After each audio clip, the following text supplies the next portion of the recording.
Oui, je dirais plutôt que l'individualisme, l'individualisme est plutôt développé en Europe plutôt qu'en Afrique. Euh, oui, malheureusement, on constate que en Europe, c'est vraiment du chacun pour soi. C'est plus, c'est plus, que chacun s'occupe de son cas sans trop se préoccuper du voisin, sans trop se préoccuper de l'autre.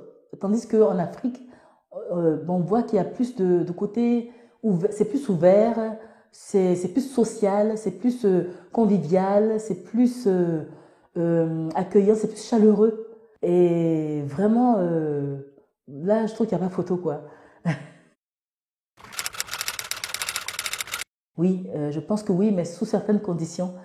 Bon, oui, si vraiment j'estime que voilà que tout ce que j'avais souhaité accomplir en Europe, que tout ça c'est bon pour moi, que je peux rentrer en Afrique sans problème pour aider justement l'Afrique à se développer.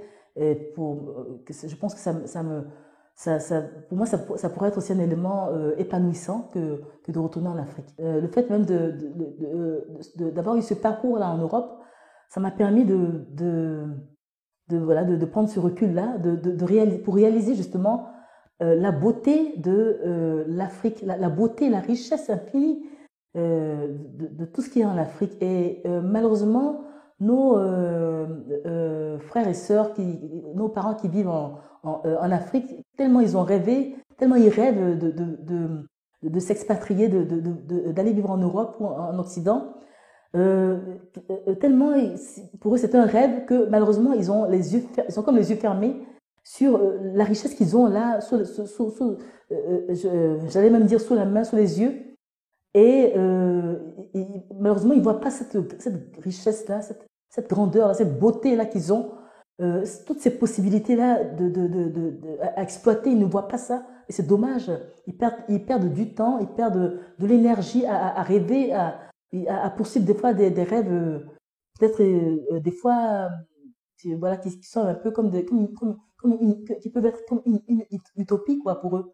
Et c'est malheureux, mais vraiment, pour moi, ce parcours en Europe m'a permis justement de voir avec ce recul-là tout ce qu'on peut avoir comme richesse en Afrique. Euh, voilà, comment on peut s'en sortir. Tout ce qu'il y a à faire, c'est immense. C'est vraiment immense. Mon rapport à la religion. Bon, cette question m'amène à raconter plutôt mon témoignage. Pour moi, euh, je dirais plutôt que j'ai accepté le Seigneur Jésus dans mon cœur, dans ma vie, comme mon Seigneur, mon Sauveur personnel. Donc ce côté-là déjà pour dire euh, que Dieu n'est pas loin du tout. Dieu, il est prêt, il est tout prêt, il est tout près de nous.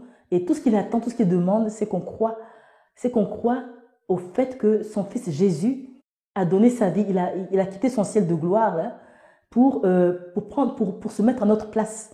Il a quitté son ciel pour mourir à notre place. Nous, la parole de Dieu dit que tout être humain a péché. Personne n'est digne d'être sauvé. Aucun n'a mérité le salut.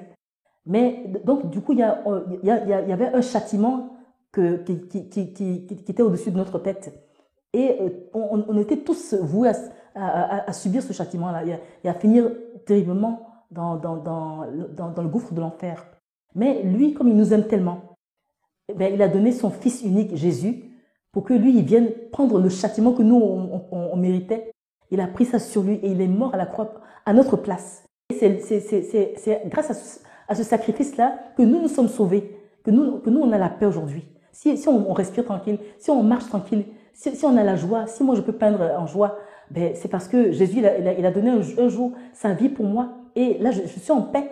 Et de cette paix-là aussi, je peux exprimer la joie aussi à travers mon art, à travers tout ce que je veux, à travers tout ce que Dieu m'a donné. Et c'est pour moi, donc, Mon rapport à la religion, c'est Jésus dans ma vie et je marche avec Jésus tous les jours. Ce n'est pas Dieu qui est loin, ce n'est pas Dieu qui ne me comprend pas, ce n'est pas Dieu qui ne m'aime pas, mais Dieu, il m'aime et c'est pareil pour chacun, pour chaque être humain. Il suffit juste que chacun accepte Jésus dans son cœur, dans sa vie, comme son Seigneur et son Sauveur personnel et marche au quotidien avec lui. Et ce vécu-là, je l'exprime dans l'une de mes chansons parce que je suis en train de bientôt sortir un CD. Dans ce CD-là, j'ai un chant où j'exprime cela. Et ce chant-là, il s'appelle « Jésus est ma vie ». Donc, je dis dans ce chant « Jésus est ma vie », il est mon guide de tous les jours. C'est au quotidien, c'est une marche, c'est une progression. Tous les jours, c'est pas que le dimanche, je vais à l'église, voilà, et puis tous les jours, le reste du jour, du lundi au samedi, je fais ce que je veux. Non, mais même tous les jours, je vis pour Jésus. Quand je me réveille le matin, c'est pour Jésus. Je marche pour Jésus. Quand je peins aussi, c'est pour Jésus. Quand je chante, c'est pour Jésus. Je fais tout pour Jésus. Et voilà, c'est un vécu de tous les jours. Et voilà, il est mon guide de tous les jours. Et il me conduit quelque part. Il me conduit dans son royaume. Il me conduit à la vie éternelle. Et déjà, le royaume de Dieu, c'est déjà arrivé dès qu'on a accepté Jésus dans son cœur, dans sa vie. Voilà.